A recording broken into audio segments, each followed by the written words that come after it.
함께 볼 하나님의 말씀은 마태복음 9장 23절에서 30절, 세상이 새롭게 되어 인자가 자기 영광의 보좌에 앉을 때라는 제목으로 함께 보기를 원합니다. 예수님께서 제자들에게 말씀하십니다. 부자는 천국에 들어가기가 어려우니라. 이 말씀을 한 번이 아니라 오히려 강조하시면서 두 번이나 말씀하십니다. 다시 너희에게 말하노니 낙타가 바늘귀로 들어가는 것이 부자가 하나님의 나라에 들어가는 것보다 쉬우니라. 이 말씀을 들은 제자들은 몹시 놀랐다고 성경은 말씀하고 있습니다. 새 번역은 깜짝 놀랐다고 번역하고 있습니다. 여러분은 제자들이 주님의 말씀에 왜 몹시 놀랐다고 생각하십니까? 몹시 놀랐다, 깜짝 놀랐다라는 말은 당황하다, 어리둥절하다라는 그러한 의미도 있습니다. 제자들이 놀랍고 한편으로는 당황하며 어리둥절하고 있습니다. 왜 그럴까요? 첫 번째는 유대적 사상이 그 이유입니다. 제자들뿐만이 아니라 유대인들에게는 재산이나 부는 하나님의 언약적 축복의 표시라고 생각하기 때문입니다. 즉 부자라면 그가 잘 믿었기 때문에 그의 신앙이 좋았기 때문이라고 생각하는 것이죠. 이것은 한국의 기복적 신앙 안에서도 발견되는 아주 큰 오류이며 오해이기도 합니다. 그래서 언젠가부터 한국의 기독교가 가난한 자, 억울한 사람의 위로여 소망이 아니라 세상의 부를 얻는 방법으로 전락하게 된 것입니다. 그런데 그런 부가 오히려 천국에 들어가는 걸림돌이 될 수 있다니 어찌 놀랍지 않겠습니까? 또 하나가 제자들이 예수님을 따르는 목적이 여기에 있었기 때문입니다. 예수님을 잘 따라다니다가 복을 받아서 세상의 높은 자리와 부를 얻고자 하는 것이 그들의 목적이었기 때문입니다. 그런데 어쩌면 부를 얻을 수 있을지는 모르겠는데 천국에는 들어가지 못한다. 그래서 당황하고 어리둥절하고 있는 것입니다. 포기하고 싶지 않은, 포기할 수 없는 목적이 있는데 그것이 문제라니 얼마나 당황스럽겠습니까? 사랑하는 여러분, 본문에 다시 너희에게 말하노니 낙타가 바늘귀로 들어가는 것이 부자가 하나님의 나라에 들어가는 것보다 쉬우니라 라는 말씀이 여러분에게는 어떻게 다가오십니까? 당황스럽습니까? 아니면 이미 충분히 동의하고 있는 말씀입니까? 전혀 당황스럽지 않은 이유에는 두 가지가 있을 수 있습니다. 첫 번째는 여러분들이 정말로 이 말씀에 동의하기 때문일 것입니다. 두 번째는 내가 부자가 아니라고 생각하고 있는 것이죠. 내가 부자가 아니니까 이 말씀은 나에게 적용되는 말씀은 아닐 거야 라고 생각하는 것입니다. 그러나 여러분 중에 실제로 돈을 많이 쌓아놓은 부자가 아닐지는 모르지만 그러나 부에 대한 욕심이 여러분에게 조금이라도 있다면 또 재물에 대한 그러한 사모함이 조금이라도 있다면 여러분은 본문의 부자의 범주에 들어가게 될 것입니다. 그러니 여러분 언제나 주님이 먼저이기를 축복합니다. 억만금을 준다 해도 주님을 위해 포기할 수 있는 마음이 있기를 주의 이름으로 축복합니다. 왜냐하면 우리는 천국에 가야 하기 때문에 그런 것입니다. 오늘 본문에서 주님이 이렇게 말씀하신 이유를 우리는 앞에 9절, 21절, 22절에서 찾아볼 수 있었습니다. 한 젊은이가 예수님께 나와 영생을, 구원을 얻기 위해서 질문합니다. 그는 영생을 얻기 위해, 구원을 얻기 위해 많은 노력을 했습니다. 그의 말을 들어보십시오. 그 청년이 이르되 이 모든 것을 내가 지키었사온데 아직도 무엇이 부족하니이까? 예수께서는 이 청년에게 대답해 주십니다. 그런데 마가복음 10장 21절에서는 예수님께서 이 청년을 사랑하사 대답해 주셨다고 기록하고 있습니다. 그가 예수님께 한 질문이 얼마나 진실된 것이었는지 알 수 있습니다. 그는 너무나 힘들어서 예수님께 영생의 길을 물어본 것입니다. 그리고 예수님은 대답해 주었습니다. 나를 따르라. 다만 너가 의지하고 있는, 너가 붙잡고 있는 그 많은 재물을 가난한 자들에게 다 나눠주고 따르라 하신 것입니다. 그것이 21절이었습니다. 예수님은 영생의 길이 예수님 자신을 따르는 것이라고 사랑하는 마음으로 알려주셨습니다. 그러나 따를 때 적당히가 아니라 온전하게 따를 것을 말씀하고 있을 뿐입니다. 적당히는 천국을 얻을 수 없기 때문입니다. 정말 알고 싶은 것을 알았습니다. 얼마나 기쁘겠습니까? 드디어 인생의 미로가 풀린 것입니다. 그러나 이 청년은 근심하며 돌아갔다라고 성경은 말씀하고 있습니다. 예수님을 따르지 못하고, 아니 따르지 않고 돌아갑니다. 이유를 그가 부자였기 때문이라고 성경은 정확하게 말씀하고 있습니다.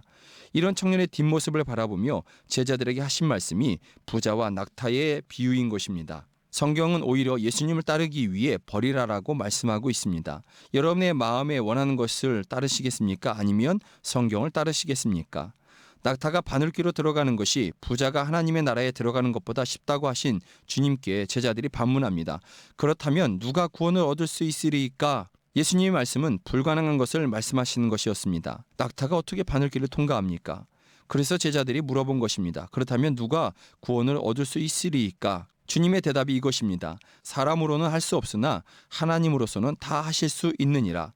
여러분, 이 말씀의 분명한 의미는 한 가지입니다. 십자가입니다. 사람으로는 할 수 없으나 하나님으로서는 다 하실 수 있느니라라는 말은 하나님께서 초자연적인 방법으로 바늘길을 늘리거나 낙타를 아주 가늘게 만들어 통과시키겠다는 말씀이 아닙니다. 오직 십자가를 통해서 구원을 얻을 수 있음을 말씀하고 있는 것입니다. 십자가 예수님을 믿으며 자기를 부인하며 자기의 십자가를 지고 예수님을 따르는 사람만이 구원을 얻을 수 있음을 말씀하고 있는 것입니다. 여기 어디 부에 대한 욕심이 자리할 수 있으며 세상 높은 자리에 대한 욕망이 스며들 수 있겠습니까? 십자가를 향한 그러한 온전한 마음 가운데 어떤 세속적인 마음도 자리할 수 없는 그러한 모습이 될 것입니다. 이것이 여러분의 마음이기를 축복합니다. 이것이 여러분의 분명한 믿음이 되기를 축복합니다. 주님을 따르기 위해 모든 것을 버린 제자들입니다. 그들이 궁금한 것이 있습니다. 제자들은 모든 제자들에게 대변하여 묻습니다. 앞에서 재물을 버리지 못해 예수님을 따르지 못한 부자 청년을 염두에 두면서 그렇다면 재물이 아닌 다른 것이라도 주실 수 있어야 하지 않느냐 하는 그러한 질문을 하고 있는 것입니다. 그 질문이 27절입니다. 이에 베드로가 대답하여 이르되 보소서 우리가 모든 것을 버리고 주를 따라 싸운데 그런즉 우리가 무엇을 얻으리이까? 예수님은 여전히 세속의 것을 다 버리지 못한 그들에게 분명한 상이 있다라고 말씀하십니다. 그런데 그 상이 세상이 새롭게 된 후라고 말씀하고 있습니다. 곧 예수님께서 십자가에서 죽으시고 약속하신 대로 3일 만에 부활하신 후 승천하시고 그 후에 재림을 통해서 이루어질 새로운 세상, 곧 새하늘과 새 땅의 나라 천국에서 얻게 된다고 말씀하고 있습니다. 제자들의 초점은 이 세상이었으나 예수님의 초점은 천국이었던 것입니다. 여기까지 여러분이 설교를 들으셨다면 오히려 제게 반문할 수 있습니다. 본문을 조금 더 묵상하면 오히려 이 반문이 더욱더 설득력 있어 보입니다. 그것은 29절 때문에 그렇습니다. 또 내 이름을 위하여 집이나 형제나 자매나 부모나 자식이나 전토를 벌인 자마다 여러 배를 받고 또 영생을 상속하리라 라고 말씀하고 있습니다.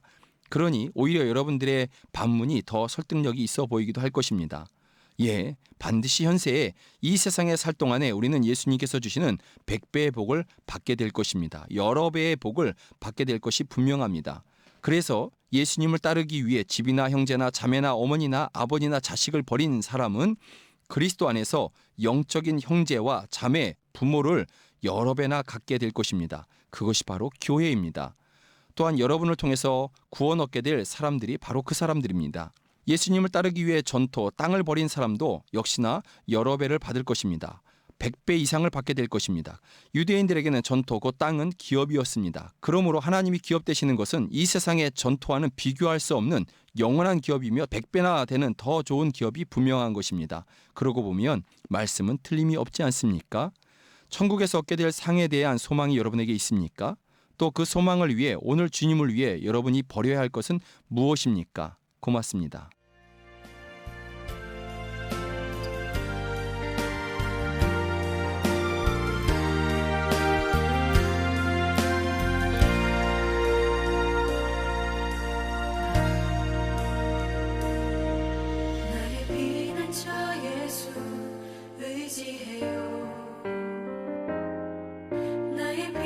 주 예수 의지해요.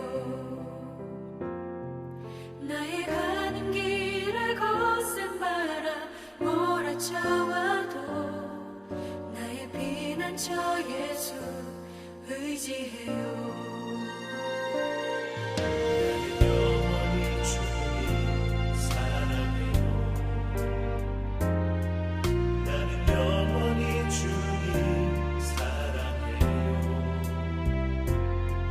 세상 어떤 것도 나의 사랑 끊을 수 없네.